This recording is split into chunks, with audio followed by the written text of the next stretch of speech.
नमस्कार। व्योम टीवी के लाइव और नॉन लाइव सेगमेंट पेज में तमाम मुद्दों को लेकर झारखंड के इर्द गिर्द आपका जो भ्रमण करवाते हैं श्रीमान, उसी में से कोयलांचल की धरती में धनबाद में इन दिनों डॉक्टर साहब और वकील साहब के बीच में अब किन मुद्दों को लेकर है, ये किसी से छुपा नहीं है। लेकिन तात्कालिक स्थिति को देखते हुए आज धनबाद बार एसोसिएशन के जितेंद्र सिंह जी हमारे साथ हैं, चूंकि जनरल सेक्रेटरी भी हैं, और ऐसी स्थिति में इनकी भूमिका वहां क्या है, चलिए उनके मुख से ही जानने की कोशिश करेंगे। या पहले तो आपका स्वागत है। धन्यवाद उमेश जी। नया साल आया और हाइड्रोजन बम एक तो छोड़ दिया आप लोग। नहीं, अधिवक्ता समुदाय देश का निर्माता है, इस बात को सभी लोग स्वीकार करेंगे।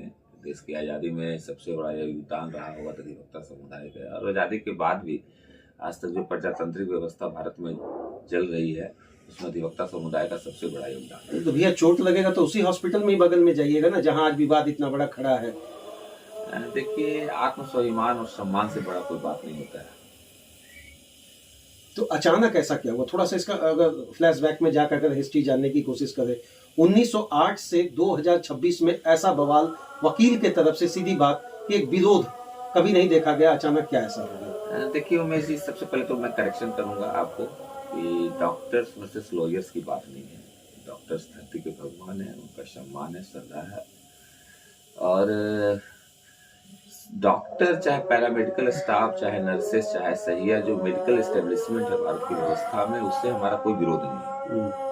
उनका अपना कार्य क्षेत्र है, वो भी सामाजिक कार्य करते हैं, वो भी समाज के लिए बहुत अमूल्य योगदान देते हैं, और अधिवक्ता समुदाय भी देता है। डॉक्टर्स के रूप में एक सीएस है आलोक विश्वकर्मा जी, उनका जो शायद भ्रष्टाचार से कुछ ज्यादा ही पैसा कमा लिए हैं, और जो होता है ना कि कुर्सी सर पर चढ़ जाने वाली बात, तो वो अपने आप को क्या समझ रहे हैं, गॉड नोज। तो वो अब डॉक्टर नहीं रह गए। उनका जो मानसिक स्थिति है ना, वो भ्रष्टाचार रूपी, क्योंकि आपको स्मरण होगा कि किस रूप में, अभी तो जांच का विषय है कि किस रूप में लगातार 16 वर्षों से वो धनबाद में। अच्छा, एक चीज तो अभी भी मानेंगे कि एक सरकारी डॉक्टर 2-4 महीने में रिटायर करने वाले हैं, ऐसे स्टेप में एक बहुत बड़ा डर बना रहता है, कहीं पेमेंट की छुट्टी, पीएफ ना हमारा रुक जाए, और आप कह रहे हैं कि वो कहीं ना कहीं उनके मन में क्या चल रहा है, विरोधाभास की स्थिति है। तो डॉक्टर साहब वर्सेस वकील ना, आप तो बात को रख रहे हैं, तो दीवार कहाँ से आ गया, उसका क्या हिस्ट्री है? यही हिस्ट्री बता रहा हूँ। देखिए, आपको समझना होगा कि 1908 से धनबाद गजेटियर आप देखेंगे तो 1908 में ही उस बिल्डिंग का, जहाँ पर हम लोग प्रैक्टिस कर रहे हैं, जो बार एसोसिएशन का बिल्डिंग है, वो बिल्डिंग वहीं पर है। और वहाँ पर उस समय हमको गजेटियर में हमको लग रहा है कि 25-30 लॉयर्स यहाँ काम उस पीरियड में करते थे। हम पूरे झारखंड की सबसे पुरानी बार एसोसिएशन है। उस समय तो अस्पताल का कोई अस्तित्व नहीं था। हम लोग 1908 में अस्पताल का अस्तित्व बनना ही स्टार्ट हुआ 1960 के बाद। तो ये तो स्वाभाविक बात है कि वहाँ पर पहले बासिंदा वहाँ के हम हैं, उस जगह बासिंदा है तो पूरा घेर लेंगे क्या? कहाँ पूरा घेरने की बात हो रही है? तो यही आरोप लगा रहे हैं गलत नरेटिव। हमारा अगर भवन जैसा था, भूतिया था या जो भी था, लेकिन उसका मालिक तो हम ही है। तो उनका भवन को हम लोग कहाँ टच कर रहे हैं? विश्वकर्मा जी, आपको पता होना चाहिए कि वो वहाँ पर एक कुआं हुआ करती थी, जिससे बार एसोसिएशन के अधिवक्ता लोग वहाँ पर पानी लिया करते थे। 1960 के बाद से जब पीएमसीएच अस्पताल प्रबंधन की बात आई तो अधिवक्ताओं ने त्याग किया, और कुआं को भर करके वहाँ पर जो भी एस्टेब्लिशमेंट है, लेकिन आने जाने का रास्ता हम लोगों का, वहाँ पर कैंटीन हुआ करता था, और आने जाने की रास्ता भी उधर से थी। आज तक वो व्यवस्था पर चलती रह रही थी। आपको याद होगा कि देखिए, कोई बहुत बड़ी मुद्दा नहीं थी। अभी डीसी साहब थे, एक बाउंड्री वॉल होने लगा सिविल सर्जन के द्वारा, उसमें कुछ विवाद आया तो बैठ के उसका निराकरण हुआ एसडीओ साहब के यहाँ। ये रात के 12 बजे 13 तारीख को, देखिए कितना माने गिल्टी माइंड है उस आपराधिक माने मानसिकता के लोग हैं, कैसे सीएस हैं ये, क्या अपराधी को उतना अपराधी फेल हो जाए उनके मानसिकता के आगे। अपराध का प्लानिंग कैसे किए कि रात को चोरी छुपे वो 12 बजे 13 तारीख को रात को दीवार वहां खड़ा कर दिए, और जानते थे कि 14 तारीख को कोर्ट बंद है।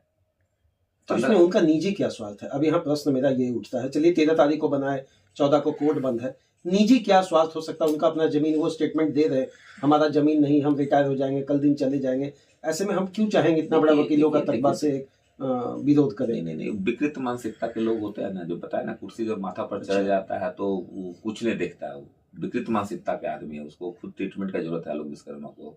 हमको तो लग रहा है कि रिटायरमेंट से पहले उनको जा करके, रांची में एक बहुत अच्छी व्यवस्था है ना, वहाँ जाके अपना मानसिक स्थिति का इलाज करवा लो। तो आप लोगों की तरफ से कोई गलती नहीं हुआ, वकीलों की तरफ से कोई गलती नहीं हुई? ये आप इन्वेस्टिगेटिव जर्नलिज्म करते हैं ना विश्वकर्मा जी। बिल्कुल। तो पत्थरबाजी वाली बात रखी गई, तो आप इसकी पुष्टि करेंगे? उनका नीचे से ऊपर चलाया जा रहा है, जिनके घर पे पत्थर चला, ये तो स्पष्ट तरीके से वो बोल रहे पुलिस हमने बुलाया। हाँ, बहुत अच्छी बात बताया। पुलिस मैंने फोन किया था, पता कर लीजिए मेरे मोबाइल में। हम लोग तो अभी भी हम लोग जानते हैं शांति प्रिय लोग हैं और बीच बचाव का मुद्दे पर चल रहे हैं कि कहाँ बीच बचाव? जितने भाई बोल रहे हैं घर में घुसकर मारेंगे, ये स्टेटमेंट आपकी तरफ से, सोशल मीडिया के तमाम चैनल इसको चला रहे हैं बाइकआउट करके। मैं स्वीकार करता हूँ, जब बात आ जाएगी प्रतिष्ठा और अस्तित्व का कि वकील समुदाय को गुंडा बोलेंगे, ये अधिकार किसने दे दिया लोग विश्वकर्मा को? तो आप हाथ में लेंगे क्या कानून को? आप एक तरफ से अपने अपराधी तकबे के लोग आते हैं जिनको आप बचाते हैं, अब वो चीज आपके अंतर्गत आ जाएगा क्या? देखिए, यदि कोई हमारे समाज को, मैं अपने 5,000 अधिवक्ताओं के मान सम्मान की रक्षा करने के लिए मुझे महासचिव बनाया गया है, और मेरे समाज को कोई अधिवक्ता समुदाय जिसका इतिहास रहा है देश निर्माण से लेकर के देश को बनाने में, उस समुदाय को गुंडा शब्द बोल कर कोई संबोधित करेगा और उस्काऊ और गाली गलौज की संस्कृति अपनाएगा, आपराधिक मानसिकता के लोग अपने पंचकर्म भ्रम से वकील के बंडी में ब्लैक कलर का व्हाइट शर्ट और पैंट पहना करके वो गलत थे, वो दूसरे कोई लोग थे जो उन्हें नीचे से पत्थर चला देते, वो वकील नहीं थे। नीचे फिर देख रहे वो कैमरा में नहीं आ पाया। पंचकर्म भवन जहां से आपको एक विजुअल्स देख रहे हैं, उसके ऊपर में एक पंचकर्म भवन बनाया, वहां पर अधिवक्ता का ड्रेस में आकर के नीचे में हमारे एसोसिएशन के बिल्डिंग पर पत्थर चलाया जा रहा था। वो जो दीवार डिस्प्यूटेड है, जिस दीवार को मैंने कहा कि 12 बजे रात्रि को बंद किया गया और अभी भी एडमिनिस्ट्रेशन डिस्प्यूटेड चीज है, वो वहां पर वो अनावश्यक रूप से काम करवा रहे थे वकील को उकसाने के लिए। और वहां पर आप देखे होंगे विजुअल, बोले ना कि वो आपराधिक मानसिकता का आदमी है, उसका आपराधिक दिमाग है उसका। वहां पर वो अपना जला सड़ा कटा फाइल आपको संग्रह करके रख दिया है उतनी बड़ी बिल्डिंग से निकाल करके। तो ये आपराधिक मानसिकता को परचाया थी कि नहीं? कितना गिल्टी माइंड है उस व्यक्ति का, वो सीएस है वो। अच्छा, प्रशासन मौन है क्या?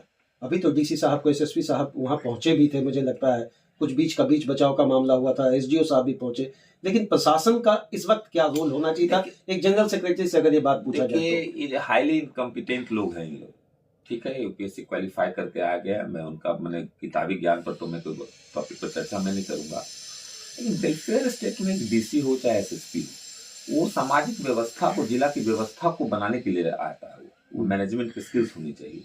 आप समझिए, हमको तो लग रहा है कि शायद डीसी साहब और एसएसपी साहब में ही लगता है कुछ अंदरूनी राजनीति चल रही है, एक दूसरे को नीचा दिखाने का काम किया जा रहा है।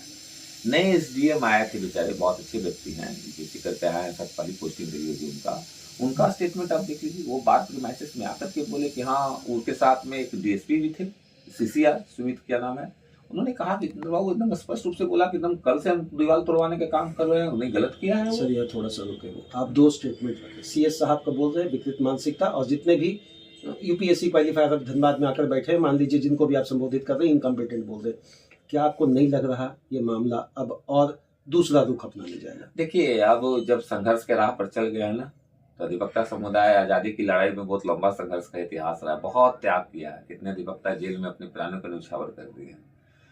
जज साहब आएंगे और जाएंगे, काम नहीं होगा। आप तो, हम काम नहीं कर रहे हैं, हमको काम करने नहीं दिया जा रहा है। स्टेट गवर्नमेंट को, इस डीसी को वकील की आवश्यकता नहीं है, इस पीडीजे साहब को वकील की आवश्यकता नहीं है। अच्छा सर, एक चीज बहुत सारे जिलों में ऐसा देखा गया कि 4-5 करोड़ रुपया लगाकर बड़ा बड़ा भवन बना दिया गया, जज साहब आने जाने के लिए बैठ रहे। क्या धनबाद पर इस तरह का एक आप लोगों की गाड़ी खड़ा करने का जगह नहीं बन पा रहा क्या? यही तो दुर्भाग्य है। देखिए, हमको लग रहा है ना कि ये एक छोटी सी घटना नहीं है, इसको आप वाइट कैनवास में जाकर के आप देखेंगे उमेश बाबू, तो कोई भी सरकार रहा वो अधिवक्ता समुदाय से हमेशा भयभीत रहता है, ये आप ध्यान देंगे। आजकल आप देखेंगे, अभी यही कह रहे हैं कि भयभीत रहो।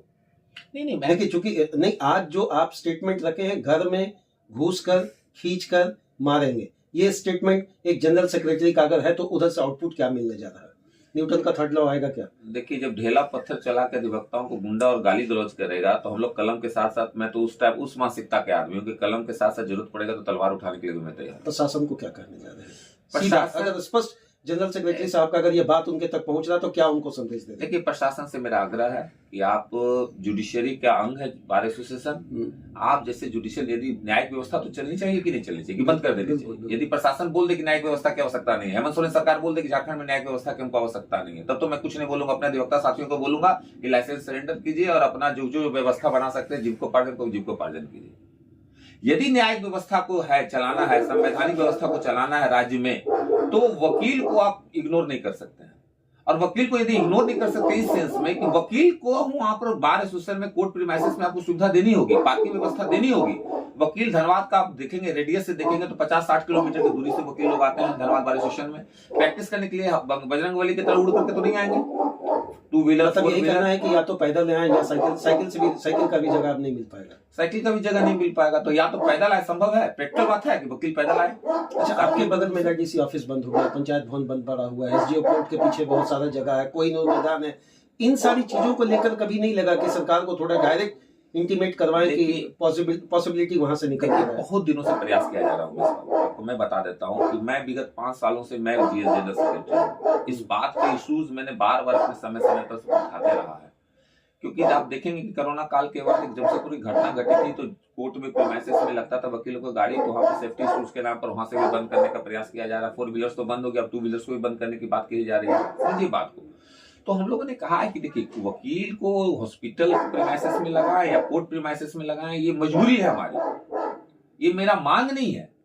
आप कोर्ट परिसर के आसपास में जमीन अलॉटमेंट हमको पार्किंग का कर दीजिए। आपको स्मरण होगा कि एक बार इसी मुद्दे को लेकर करके रविराज शर्मा थे नगर निगम आयुक्त, बिल्कुल, सिटी एसपी थे अजीत कुमार, पी जनार्दन साहब एसपी थे उस समय, हम लोग के पीडीजे साहब थे, सदात अनवर डीडीसी साहब थे। हम लोगों ने अस्पताल परिसर का निरीक्षण भी किया था अस्थायी पार्किंग के लिए, और वी वेयर एग्रीड। उन लोगों का भी इंटरव्यू में आकर के नगर निगम का आयुक्त को भी बोला गया था कि इस जगह को साफ सुथरा कर करके कटीला तार से घेरिए, 2 गार्ड दे देंगे, पार्किंग वहां करेंगे। हम लोग उसके लिए भी तैयार हो गए थे, वो भी उसको भी उसी तरह ठंडे बस्ते में रखा। वो मतलब ही नहीं है, इन लोग बोलता पूछा करता पूछा। अच्छा, एक 42वां संशोधन को जब हम लोग खंगालेंगे उसमें बात कहा गया कि लोकतांत्रिक के साथ में भैया लोक कल्याणकारी शब्द भी जोड़ा गया, तो वकील साहब के साथ लोक कल्याणकारी शब्द राज्य के लिए कहीं कुछ नहीं है। नहीं, तो ये स्कीम में तो है बहुत अच्छा बात होता है। हम लोग तो एक कॉमन सिटीजन क्या, हम लोग का सेकंड सिटीजन हम लोग हो गए हैं।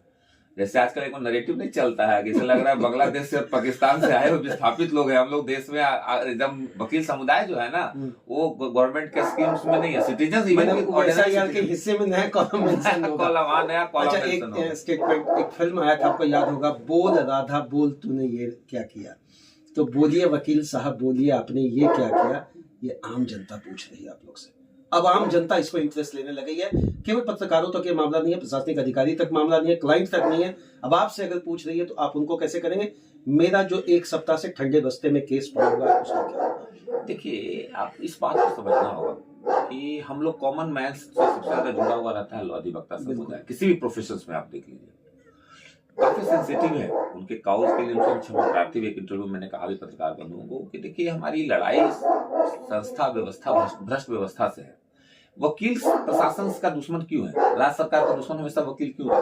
क्योंकि हम लोगों ने कॉमन मैन की आवाज को उड़ाया, उसकी जो अनीति है, उसका जो अहंकार है, उसका जो भ्रष्टाचार है, उसका जो गैर कानूनी गतिविधि है, उसका जो अत्याचार है कॉमन मैन को, उसके लिए रेड्रेस कहाँ कौन करता है? कम बेसी तो वकील समाज ही करता है। तो हमेशा हम लोग को पुलिस डिपार्टमेंट को देखिए, चाहे डीसी साहब को देखिए, चाहे किसी और ऑफिसर्स को देखिए, वो हमेशा वकील को अपना दुश्मन मानता है, तो वकील बिरादरी को ही। और जब दुश्मन उसकी मानसिकता में हो गया कि वकील हमारा दुश्मन है, तो वो हमको कैसे बेनिफिट देगा? तो चाहेगा कि रिमूव करे इसको सिस्टम से। आपको एक देखिए छोटी सी मैं बताता हूँ, परिस्थितियां क्या पैदा हो गई है देश में कि सोशल मीडिया हो चाहे नेशनल न्यूज चैनल हो, यदि पुलिस काउंटर करती है तो बड़ा ताली बजाता है लोग। न्यायिक व्यवस्था से इसका that goes to show that कि न्यायिक व्यवस्था से लोगों की भरोसा खत्म होती जा रही है।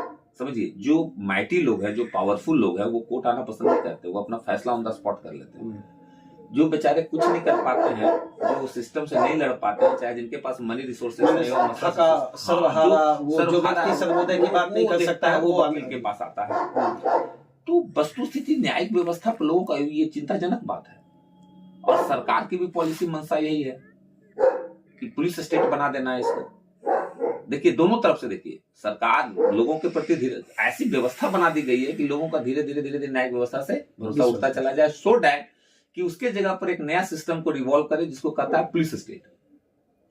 ये बहुत व्यापक असर है इसका। फिर से वही हम कर सकते हैं, 1853 का पुलिसिया संविधान को सख्ती से लागू करने के लिए 1947 और 50 वाले बने हुए संविधान का एक आधार बनाया जाता है क्या?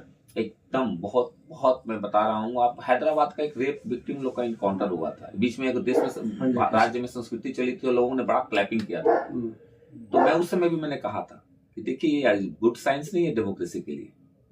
ये राजतंत्र की तरफ हम लोग देश जा रहा है। एक पार्लियामेंट पॉलिसी जो है, जो मतलब लग रहा है कि बांग्लादेश और पाकिस्तान वाला अफगानिस्तान, statement आ सकता है। बांग्लादेश, पाकिस्तान, अफगानिस्तान, ईरान, इस टाइप का जो संस्कृति है वहाँ का, दैट्स नॉट गुड साइन। अभी डॉक्टर साहब के साथ जो कुछ होना है अलग मैटर है, मामला डिस्प्यूट है, हम लोग भी चाहेंगे कि ये खत्म हो, धनबाद का विकास हो, लेकिन आपके साथ कुछ युवा खड़े हैं जो आज भी 25 साल, 26 साल, 30 साल के हैं, उनके मन में भी जोश है, कहीं ये मामला दूसरे रूट में ना चल जाए, तो तमाम वैसे युवा वकीलों से आप क्या अपील करने जा रहे हैं? मैं लगातार सभी मित्रों, जो अपने अधिवक्ता परिवार के युवा साथियों से मैं अनुरोध करूंगा कि देखिए, ये फूट डालो और राज करो, चाहे हमारे आंदोलन को डिरेल करने के लिए प्रशासन जो है वो लाट साहब वाली मानसिकता के साथ आया हुआ है, और वो इंतजार कर रहा है कि ऐसा कोई प्रोवोक करके, जैसे हॉस्पिटल मैनेजमेंट से बोले ना ढेला पत्थर उन्होंने चलवाया था, तो उन लोग ऐसा सिस्टम बना रहा है, हम लोग को प्रोवोक कर रहा है। उत्तेजित नहीं होना है, हम लोग को शांति प्रिय रह करके अपने आंदोलन को धार देनी है। आपका महासचिव कमजोर नहीं है, आप इस बात के एकदम, हम अपने युवा साथियों को भरोसा दिलाना चाहते हैं कि आपका महासचिव कमजोर नहीं है। हम लोग वैधानिक अपने जो लेजिटिमेट राइट है, हम लोग अपना जो अधिकार हम लोगों का है, उस अधिकार की लड़ाई लड़ रहे हैं, और उस लड़ाई पर जिस रूप में भी जाना होगा हम लोग जाने के लिए तैयार हैं। लेकिन अभी फिलहाल आप लोग धैर्य रखिए, ऐसा कोई काम मत कर दीजिए जिससे कि आपके महासचिव को आंदोलन को डिरेल करने का सफाई देना पड़े, और मेरा आंदोलन, क्योंकि देखिए ना अधिवक्ता के तो काम आप नहीं कर पाए, ना ही न्यायिक व्यवस्था चला पाइएगा, ना ही व्यवस्था जो आपका एग्जीक्यूटिव जो है आपका वो चला पाइएगा। कितना दिन तक हम लोग इंतजार कर रहे हैं, वेट एंड वॉच। तो मैंने आज घोषणा कर दिया कि हमको जरूरत पड़ेगा तो 6 महीने तक का, साल भर तक का कार्य बहिष्कार करेंगे, जब तक हमारी पार्किंग इशूज और हमारा जो इमोशनल मुद्दा, जो भावनात्मक मुद्दा है, जो अनीतिपूर्वक रात को जो जिस दीवार को खड़ा किया गया है उसको गिराया नहीं जाए। इसके लिए जितना जिस दूर पर जहां तक जाना होगा वहां तक हम लोग जाने के तैयार। सर बहुत बहुत धन्यवाद। जब आप कोर्ट परिसर जाते हैं तो आपको 2 डर होता है, पॉकेट में कितना पैसा है, और हॉस्पिटल जाते हैं तो उससे पहले डर हो जाता है कि कितना पैसा वहां खर्च होगा। अभी ये मुद्दा साइड कर दीजिए, 2 मुद्दा के बाद आकर बात टिकी हुई है, तर्क और कुतर्क। तर्क और कुतर्क का स्टेटमेंट को आइडेंटिफाई करने के लिए मैं उस कद का नहीं हूं, लेकिन इतना तय है कि श्रीमान रात के अंधेरे में जो बात खड़ी की गई, दिन के उजाले में उसको आप छुपा नहीं सकते। अब मामला सड़क वाली है, कहीं यह मामला सदन तक ना पहुंचे, ऐसा नौबत ना हो, लेकिन समय अगर इन चीजों पर प्रशासन अपनी सख्ती नहीं, नैतिक और विवेकपूर्ण चीजों के साथ अगर इसका सुलझाया नहीं जा सकता है, तो इस बार आर और पार के मूड में है जनरल सेक्रेटरी साहब के तमाम 5000 वो सारे वकील साहब जिनका इमोशन के साथ बात है। अब दूसरा पक्ष आलोक विश्वकर्मा जी अपने तर्क से क्या रखेंगे, उनसे मिलेंगे तो बताएंगे। पर बहुत बहुत धन्यवाद सर, जिस तरीके से अपनी बात रख रहे हैं। बस वो 5000 युवा से यही अपील कि तर्कपूर्ण वाली बात पर खड़े नहीं, मैं भरोसा रखिए, कुछ जोश में है, क्योंकि मेरा भी शब्द की मर्यादा को मैं लांघने पर मजबूर किया गया। मैं बार बार लोग सामने वाले जो भी मैनेजमेंट अस्पताल प्रबंधक हूँ, चाहे डिस्ट्रिक्ट एडमिनिस्ट्रेशन हो, ऐसा कोई काम नहीं करे कि अधिवक्ताओं को प्रवोक करे। आप भी अपने शब्द की मर्यादा को रखिए, अधिवक्ता समुदाय अपने शब्द की मर्यादा को रखना जानता है, लेकिन आप शब्द की मर्यादा का उल्लंघन करेंगे तो हम लोगों को भी अपने शब्दावली में आपसे ज्यादा शब्दावली शब्दों की है हम लोगों के पास। धन्यवाद सर। और पुनः आपको धन्यवाद उमेश जी। मैं अस्पताल प्रबंधन के साथ साथ जिला प्रबंधन से भी निवेदन करूंगा कि अधिवक्ताओं का जो वैधिक मांग है, आप कॉमन सेंस है, ये कोई रॉकेट साइंस नहीं है। अधिवक्ताओं का क्या, लिटिगेंट्स के लिए आप चाहिए तो रोड पर गाड़ी खड़ा लगाइएगा। देखिए 3 चीजें होती है न्यायिक व्यवस्था को चलाने के लिए। खाली कोर्ट में और जजेज को सुविधा देने से न्यायिक व्यवस्था नहीं चल सकती है, उसको भी दीजिए आप, लेकिन उसमें एक 3 पहिया में 1 पहिया होता है लिटिगेंट्स का, जिसके लिए सब कुछ बना हुआ है, वादी पर भी ध्यान दीजिए।